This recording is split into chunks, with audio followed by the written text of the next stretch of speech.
Francis Vallat, vous êtes le président du cluster maritime français. Le cluster, c'est quoi? Est-ce que c'est un lobby? Est-ce que c'est un lieu de réflexion? Ou est-ce que c'est un lieu de conseil aux entreprises maritimes?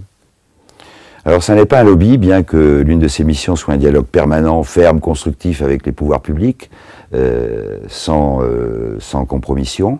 Mais nous ne sommes pas des lobbyistes, tout simplement parce que nous ne sommes pas rémunérés pour les actions que nous menons, d'une part, et d'autre part parce que nous ne menons que des actions qui soient en ligne avec l'intérêt général lorsqu'il s'agit d'intérêts particuliers à défendre.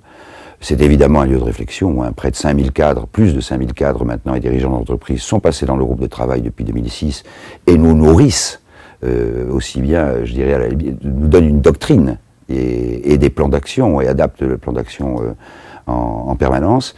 Et d'autre part, le troisième point, c'était... Est-ce que c'est un lieu de conseil aux entreprises maritimes? Je ne sais pas si on peut dire ça, parce que le cluster maritime français, par définition, n'est compétent en rien. Il est compétent de la compétence de ses membres, mais il joue un rôle de catalyseur et il pousse les entreprises à s'entendre entre elles, à trouver des solutions, à mener des actions, que ce soit en France ou à l'export. Oui, sur ce plan-là, indirectement en tout cas. Oui. Alors vous n'avez de cesse de rappeler l'importance de l'économie maritime en France. Comment est-ce qu'on peut la décrire en quelques mots ou peut-être quelques grandes références? Bon, écoutez, c'est grosso modo, c'est plus de 300 000 emplois directs.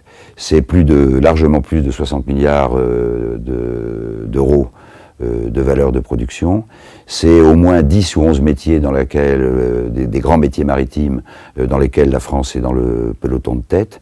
Mais ça, je dirais, c'est la photographie de maintenant. Ce qui est le plus intéressant, c'est qu'elle a un dynamisme absolument extraordinaire. Elle a très très bien résisté aux crises, elle a très bien récupéré, dès qu'il y a un signe positif, elle le prend, elle le capte.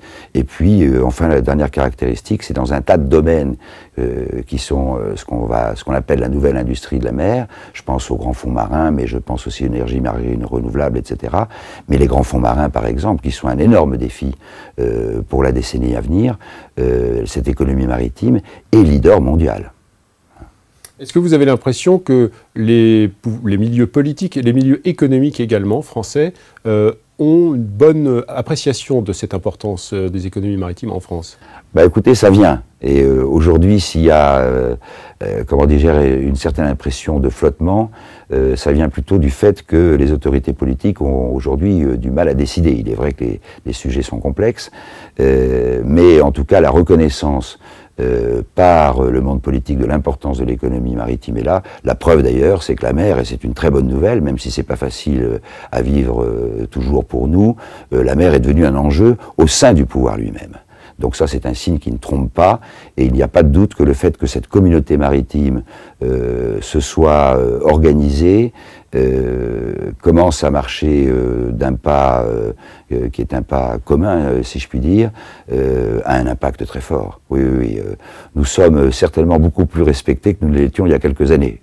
Bon, il ne faut pas être prétentieux non plus, mais c'est un constat qui est plutôt positif. Oui. Alors le cluster maritime français est un grand partenaire de l'organisation des Assises avec le Marin et les Échos. Les Assises qui vont se tenir donc les 3 et 4 décembre prochains à Montpellier et Sète. Juste avant, on aura eu un conseil interministériel de la mer avec plusieurs membres du gouvernement qui viendront aux Assises. Qu'est-ce que vous attendez de cet événement? Oui, alors d'abord un mot pour dire qu'on se réjouit de ce partenariat avec le Marin, les Échos et l'Institut français de la mer. Ce que nous attendons, effectivement, enfin déjà, si vous voulez, on a un premier objectif qui est atteint, c'est qu'effectivement la date du Conseil interministériel de la mer, il n'y en avait pas eu depuis maintenant juin 2011, a été choisie, si je puis dire, quasiment en fonction des assises, et qu'effectivement, comme vous le dites, le Premier ministre viendra devant nous pour nous donner le résultat des travaux qu'ils ont eu la veille. Mais déjà, nous travaillons énormément avec eux, donc le premier objectif est atteint, c'est-à-dire que c'est l'échéance qui sert de référence pour faire avancer un certain nombre de dossiers et, si possible, et j'y crois, un certain nombre de décisions. Autrement, ce que j'en attends, comme d'habitude, la qualité des débats, la diversité des choses. J'ai un pari en cours sur le fait qu'il y aura plus de 1500 participants, ce qui confirmera que c'est devenu l'événement maritime le plus important d'Europe. Et puis je vais vous faire sourire, mais c'est très très important. J'attends le renouvellement que nous avons maintenant depuis 7-8 ans, de cette euphorie que nous avons de nous retrouver ensemble et de réaliser que lorsque nous sommes ensemble, on nous écoute. Très bien, merci Francis Vallat et rendez-vous à Montpellier. Très bien, merci beaucoup.